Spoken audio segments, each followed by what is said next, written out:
नमस्कार दोस्तों, स्वागत है आपका द न्यूज लॉन्चर के इस यूट्यूब मंच पर। दोस्तों, पश्चिम बंगाल आमतौर पर जल्दी बदलाव करता नहीं है, लेकिन एक बार जब बदलाव की ठान लेता है तो वो बदलाव सत्ताधारी दल को लंबे वक्त के लिए वनवास दे देता है। और पश्चिम बंगाल आमतौर पर मुद्दों के साथ ही जाता है, मुद्दा अक्सर व्यक्ति से बड़ा हो जाता है। आपने देखा होगा कि सिद्धार्थ शंकर रे के जमाने में कांग्रेस पार्टी का किस प्रकार से उत्कर्ष देखने को मिला, और उस उत्कर्ष के बाद जब लोगों ने लाल सलाम किया 1977 में, जनता पार्टी की अलायंस पार्टनर सीपीएम को जिस प्रकार से बंगाल की जनता ने इस्तकबाल करना शुरू किया, वो इस्तकबाल वाम मोर्चे के शासन के रूप में 34 साल तक बंगाल ने देखा। लेकिन एक बार जब सीपीएम को पटरी से उतारा, एक बार जब सबसे प्रचंड बहुमत 2006 में बुद्धदेव भट्टाचार्य को दिया, इतना बड़ा बहुमत, जितना बड़ा बहुमत कभी कॉमरेड ज्योति बासु को भी नहीं मिला था, उतना बड़ा बहुमत सीपीएम को 2006 में दिया, तो जनता ने भी ये उम्मीद नहीं की थी कि उस बहुमत के बाद अब हालात दूसरी दिशा में है।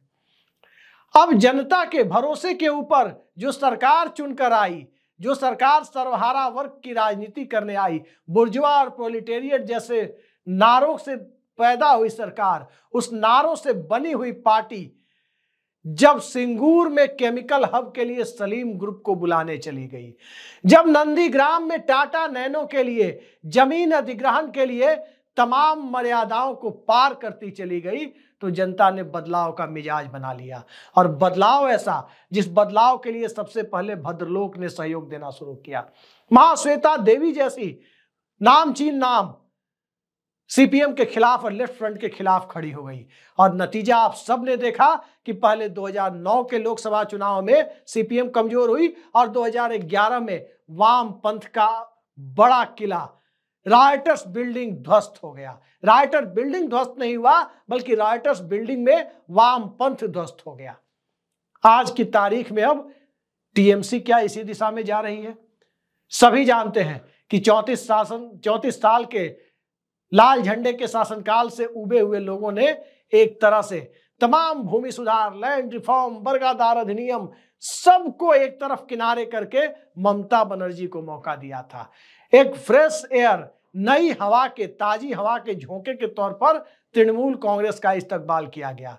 लेकिन वो तृणमूल कांग्रेस जिसे 11 में सत्ता मिली, 2016 में सत्ता मिली, और 2021 में दीदी ओ दीदी, भारतीय जनता पार्टी और हिंदुत्व की खुमारी में झूम रही भारतीय जनता पार्टी को, आरएसएस के पूरे नैरेटिव को ध्वस्त करते हुए ममता बनर्जी को सबसे बड़ा बहुमत भी 2021 में बंगाल की जनता ने दिया।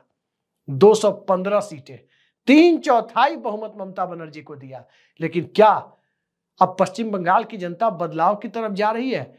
क्या बंगाल की जनता, जो एक तरफ भद्रलोक, दूसरी तरफ उस भद्रलोक का बुद्धिजीवी तबका, तमाम तरह से प्रगतिशील सोच रखने वाला मिजाज और विरासत, राजा राम मोहन राय की विरासत हो, ईश्वर चंद्र विद्यासागर की विरासत हो, विवियन डेरोजियो की विरासत हो, चाहे रविन्द्रनाथ टैगोर या काजी नजरुल इस्लाम की विरासत हो, बंगाल अपने अंदर बहुत कुछ समेटे हुए है। भारत की सांस्कृतिक धरोहर से लेकर बांग्ला साहित्य का इतना बड़ा आकाश, और इन सब के बीच एक इस तरह की संस्कृति जिसमें सांप्रदायिकता की बू आमतौर पर आती नहीं है, यदि नोआ खली जैसे अपवाद को किनारे कर दे तो। उस बंगाल ने अगर ममता बनर्जी और तृणमूल कांग्रेस के से दूर जाने का फैसला किया, तो क्या बंगाल बीजेपी के हाथ चला जाएगा, या बंगाल एक बार फिर लाल सलाम करने की तरफ जाएगा? यह सवाल अब लोगों के बीच उठने लगा है, और लोगों के बीच इस रूप में उठ रहा है क्योंकि कलकत्ता में जो एक महिला के साथ जिस प्रकार की घटना हुई है, उस घटना को सबने देखा है। उस विभत्स घटना को लेकर वो बंगाल जिसने इस देश में नारी स्वतंत्रता को लेकर सबसे पहले खड़े होना शुरू किया, वो बंगाल जिसने इस देश में विधवा पुनर्विवाह का कानून लेकर सबसे पहले आने के लिए आंदोलन चलाया, वो बंगाल जिसने इस देश के अंदर नारी शिक्षा को लेकर एक बड़े जन आंदोलन की हद तक जाने का फैसला किया। और वो बंगाल जिसने भारत में लॉर्ड मैकाले की शिक्षा नीति और भारत की पारंपरिक शिक्षा नीति के बीच हिंदुस्तानियत और तरक्की और पश्चिमी सभ्यता, इन तीनों के सम्मिश्रण को सबसे पहले जगह दी, यानी प्रगतिशील सोच का सबसे बड़ा उदाहरण जो बंगाल बना, वो बंगाल क्या आज की तारीख में ममता बनर्जी ने जिस प्रकार से बंगाल को रूल करने का फैसला किया है, जिस प्रकार से ममता बनर्जी ने कोलकाता की घटना के बाद और उनकी पार्टी ने एक अलग तरह के रवैये का प्रदर्शन किया है, क्या अब वो बंगाल उसी तरह से चलेगा? संदेश खाली में तो प्रोपेगेंडा लोगों ने देखा कि क्या हुआ, और संदेश खाली में प्रोपेगेंडा इसलिए क्योंकि घटना से बड़ी चीज उसको सांप्रदायिक रंग देने की थी। यहां वो चीजें नहीं है। तो क्या ममता बनर्जी से वहां के भद्रलोक से लेकर आम लोगों तक का मिजाज अब उचटना शुरू हो गया है? बंगाल के अंदर जो हालात है, जो जानकारी मिल रही है, उसमें ममता बनर्जी की तृणमूल कांग्रेस के समर्थन के मुद्दे पर लोगों में पुनर्विचार की धारणा है। जरा इस परिप्रेक्ष्य में, इसी संदर्भ में 2021 के मैंडेट को भी देखते हैं और उसके पहले के हालात को भी।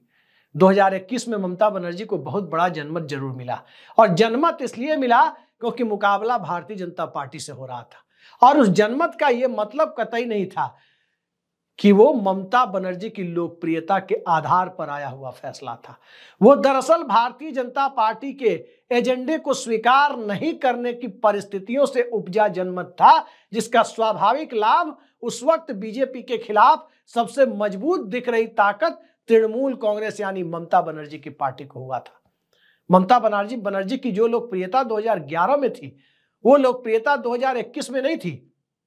ठीक उसी तरह से नरेंद्र मोदी की जो लोकप्रियता 2014 में थी, वो लोकप्रियता 2019 में नहीं थी। लेकिन पुलवामा बालाकोट फैक्टर ने लोकप्रियता वाले फैक्टर को ढक दिया, और सेना के शौर्य और उससे उपजा राष्ट्रवाद वो चुनावी नतीजे को तय करने की दिशा में सफल हो गया। इसी तरह से बंगाल में हुआ। 2011 में ममता बनर्जी लोकप्रियता के उफान पर थी, 16 में जनता के सामने विकल्पहीनता की स्थिति थी, और 2021 में भारतीय जनता पार्टी को रोकने के लिए बंगाल के आम बांग्ला जनमानस ने तृणमूल कांग्रेस को सबसे मजबूत ताकत माना और उसके पीछे लामबंद हो गए। और यही अब दिखाई दे रहा है कि जो नाराजगी 2019, 20, 21 में टीएमसी से थी, उस नाराजगी को 2021 में तो बीजेपी से मुकाबले की सूरत में टीएमसी दबा ले गई। अब जनता वहां दूसरी दिशा में जा रही है। मोटे तौर पर बंगाल का मिजाज चूंकि प्रगतिशील है, लिहाजा उदार वामपंथ को स्वीकार करने वाला और उसके साथ एक बहुत ही सहज रवैया अपनाने वाला वामपंथ रहा है। लेकिन वामपंथी दलों का किला दरका कैसे? अलीमुद्दीन स्ट्रीट की ताकत कम हुई कैसे? इसके पीछे न तो ज्योति बासु जिम्मेदार थे, न बुद्धदेव भट्टाचार्य की नीतियां जिम्मेदार थी, न ही विमान बोस जिम्मेदार थे। इसके पीछे ग्रास रूट लेवल पर सीपीएम के संगठन के ऊपर जिस प्रकार से लोकल दादा लोगों का प्रभुत्व बढ़ना शुरू हो गया, तमाम कोर्ट कचहरी जैसी व्यवस्था स्थानीय स्तर पर सीपीएम के दफ्तर में तय होने लगे, स्थानीय स्तर पर लोगों को लोकल लेवल पर सीपीएम की स्थानीय यूनिट से जो नाराजगी बढ़ने लगी, उस नाराजगी को आकार देने का काम सिंगूर और नंदीग्राम ने एक झटके में कर दिया था। आज यही स्थिति कोलकाता की घटना के बाद है, महिला के साथ दरिंदगी की घटना के बाद है। और यह स्थिति इसलिए है क्योंकि ममता बनर्जी से नाराजगी 2018-19 से लोगों की बढ़ने लगी है। और उस नाराजगी के बीच चूंकि सीपीएम में जितने तरह के तत्ववाद के दौर में आ गए थे, स्थानीय दादा बन गए थे, आज की तारीख में उनमें से अधिकांश दादा या तो टीएमसी का हिस्सा है या फिर बीजेपी का हिस्सा बन गए। और सीपीएम का जो मूल रूप से वैचारिक संगठन था, जिस संगठन ने ग्रास रूट से, जमीन से लोगों को जोड़ करके ज्योति बासु को 1977 की सत्ता में लाने का काम किया था, वो संगठन आज भी उसी दौर में उसी तरह से जिंदा है। बंगाल में सीपीएम के किसी रैली को देख लीजिए, जनसैलाब देखकर पता चल जाएगा कि राज्य में सत्ता चली गई, एक अलग तरह के माहौल में विधानसभा में उपस्थिति खत्म हो गई, लेकिन वामपंथ की जड़ें वहां जिंदा है। और जब वामपंथ की जड़ें जिंदा है, उदार वामपंथ वहां मौजूद है, तो वही वामपंथ एक नए कलेवर के साथ अगर बंगाल में लोगों को विकल्प देता हुआ नजर आया तो ममता बनर्जी के आगे से सत्ता खिसक सकती है। बंगाल की परिस्थितियों में सभी जानते हैं कि लगभग 1/3 वोटर अल्पसंख्यक है, माइनॉरिटी है। 16-17% वोटर भद्रलोक है।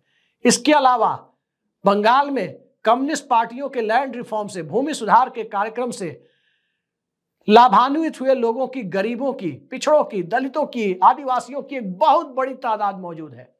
और उन सब के लिए एक टेम्पररी यानी अस्थायी ठिकाना टीएमसी हो सकती है, एक दूसरा टेम्पररी यानी अस्थायी ठिकाना बीजेपी हो सकती है।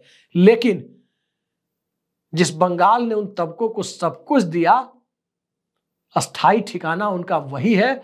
और एक बार 2006-07 की नाराजगी में वामपंथ जो बंगाल से उखड़ा, सत्ता से उखड़ा, दरअसल संगठन के भीतर अब नए तरह के लोग आने शुरू हो गए हैं।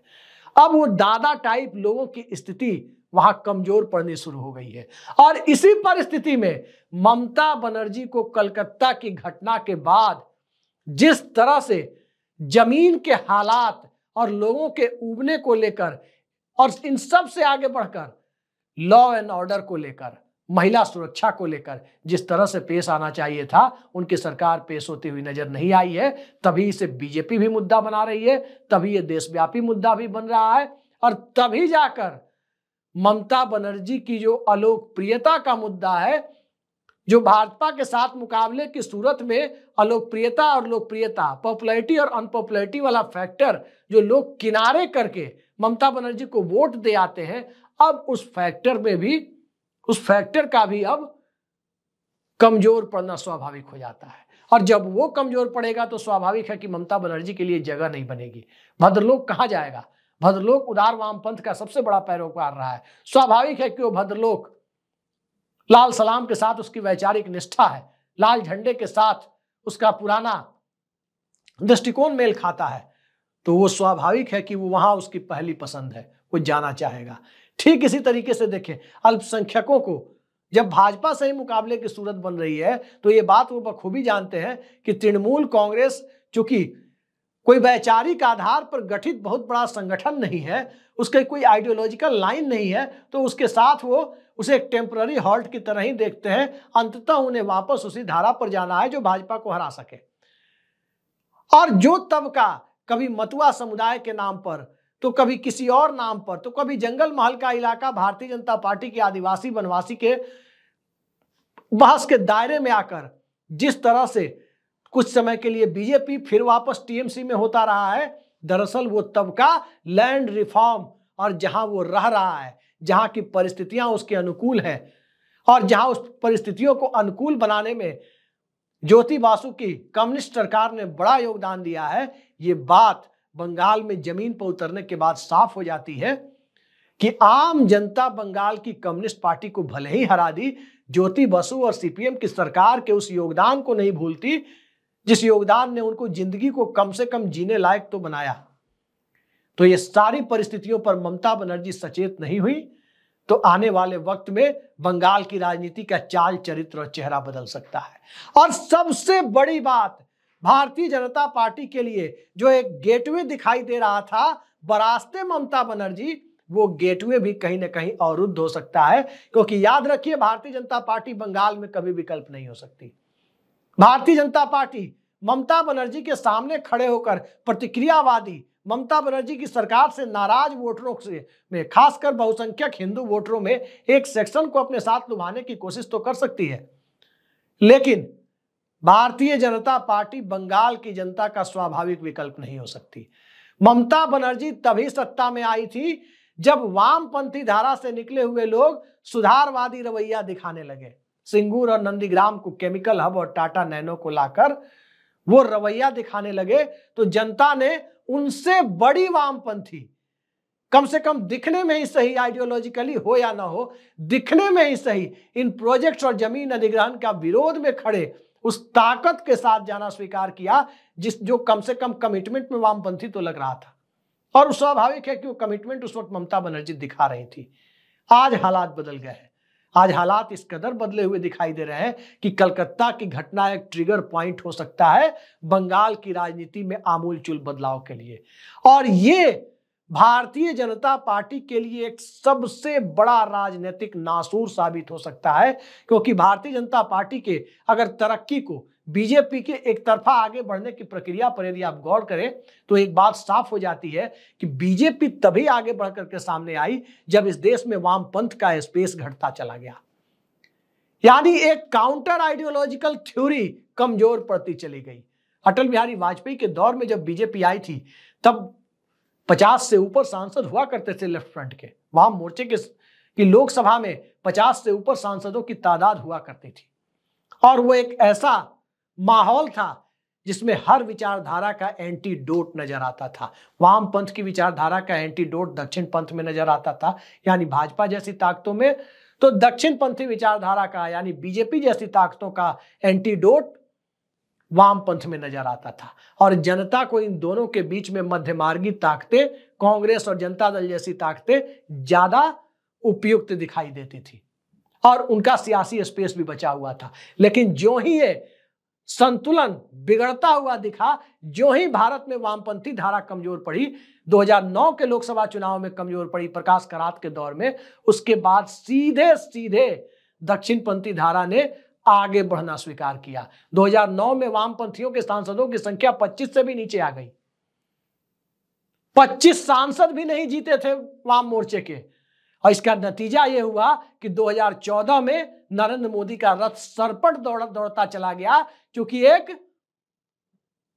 काउंटर आइडियोलॉजिकल लाइन, एक इस धारा का, चुनावी हिंदुत्व की धारा का विरोध करने वाली कोई वैचारिक धारा इतनी कमजोर पड़ गई कि वो भारतीय जनता पार्टी के और हिंदुत्व की नैरेटिव का खुलकर मुकाबला नहीं कर सकी। ये स्थिति इस देश के अंदर बनी, और इस स्थिति के लिए बंगाल में 2009 और 11 में हुआ बदलाव बहुत बड़ा कारण रहा। और उसी बदलाव के बाद की परिस्थिति में अब इस देश के अंदर पश्चिम बंगाल की परिस्थितियों का भारतीय जनता पार्टी के उलट जाते हुए, ममता बनर्जी के पूरी तरह उलट जाते हुए नई धारा में अगर चली जाए तो कलकत्ता की घटना एक वाटरलू की तरह ममता बनर्जी के लिए उसमें साबित हो जाए तो कोई आश्चर्य नहीं होना चाहिए। बाकी सियासत है, आप देखते जाइए। बंगाल में तो मोटे तौर पर यही कह सकते हैं कि जो भाजपा हराव वोटर है वो टीएमसी को वोट कर रहा है, और जो टीएमसी हराव वोटर है वो कुछ मजबूरी में टीएमसी के साथ टिका हुआ है, तो कुछ कोई विकल्प ना देख बीजेपी के साथ जा रहा है। दोनों तरफ के वोटर के पास विकल्पहीनता की स्थिति है, जिसका फायदा बीजेपी और टीएमसी बंगाल में उठा रहे हैं। लेकिन यह स्थिति सियासत में ज्यादा दिनों तक नहीं चलती है कि दोनों तरफ की विकल्पहीनता का फायदा उठाया जाए। आज के लिए इतना ही। नमस्कार।